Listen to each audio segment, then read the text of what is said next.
இங்க இருக்கு ஒயிட் இந்த கேப் இருக்குல இந்த பொண்ணு சார் என்ன சாப்பாடு நீங்க வெளியில தான் வாங்குறேன் நான் சாப்பாடு எடுத்துட்டு வந்தேனா சைவ biryani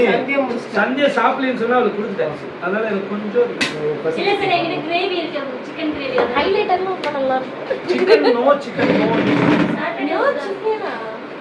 only mutton okay sir அந்த டாட் மாதிரி வெயிஸ்டி டாட் தானே நான் அதுதான் அந்த ஒயிட் இது பண்றேன் டாட் மாதிரி வைக்கலாமா இல்ல சின்ன பிரஷ் இருந்தா வரையலாம் வரையல டாட் இருங்க பாருங்க புத்து புத்து